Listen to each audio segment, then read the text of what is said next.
the first thing was thinking, wow, in a book about editing, they don't name the editor. And I thought, are you kidding me? Like it lists the composer. Okay, composers are important, but I'm sorry, not quite as important as the editor. And I thought that is such a tangible example of the degree to which people fail to acknowledge the editor.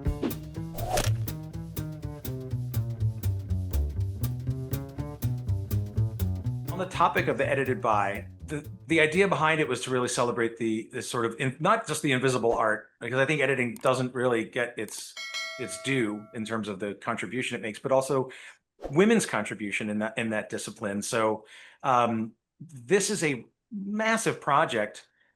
There was something in you that must have just said this story needs to be told. Yeah, there was me being a teacher, having a book, a production handbook book, contemporary one, and I was in a chapter on editing because we'd gotten to that point in the semester. And so I look at the chapter on editing, and it says in blah blah by director so and so. And so there were a lot of films cited. Let's say there were 45 films cited for their brilliant, original editing, and the only attribution was the director of the film. And so I went through them all on IMDb and found out who edited them. And at least half, if not more, were edited by women. And the sort of not joke, but my thing, my mantra when I was working on it was Blanche Sewell edited The Wizard of Oz, because of course they were talking about The Wizard of Oz in this chapter. Mm. And that's a really typical sort of one of these classic, films that everybody knows. It's just celebrated for all kinds of reasons. And who knew it was Blanche Sewell? And so I annotated my chapter and I gave it to the students. And then I started doing a PowerPoint presentation. I had, maybe there were 10 or 15 major people in it. And I did the presentation at school. And then I was talking to a friend who's an editor about it. And he said, why are you doing a PowerPoint? What are you going to schlep around with your PowerPoint? Why don't you make a website? And I was like, oh, that's a great idea. I've made a couple of other websites. I wonder why I didn't think of that. So then I proceeded to make the website. And what was great about it was that I was teaching at Princeton, and they allowed me to work with a technician there, a digital tech guy, who really helped me like set the whole thing up. And then I like filled it with all the information, but he did the thing for me, which was great for free. Yeah, and then I just proceeded, and there are a couple of books about editing. That there's one about women editors, which has maybe 10 major people in it. Another one, European women editors. So there was a way to start, and then one thing led to another. So it just grew and grew and grew.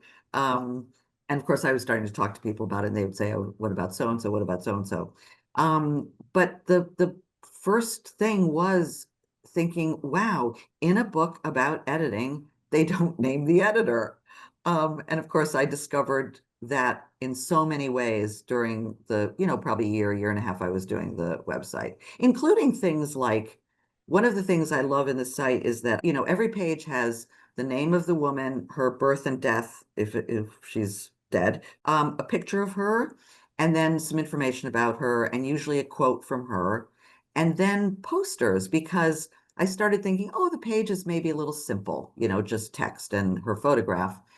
And posters are beautiful. So I started finding, and when somebody has edited Bonnie and Clyde, there's going to be a great poster for it. So there are obviously all these major films by all of these, American, European, Asian, whatever filmmakers, gallery of posters.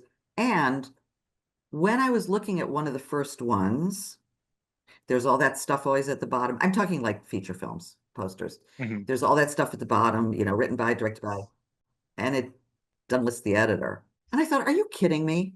Like it lists the composer. Okay, composers are important, but I'm sorry, not quite as important as the editor. And some of them do, but a lot of them don't. And I thought that is such a tangible example of the degree to which people fail to acknowledge the editor, male or female.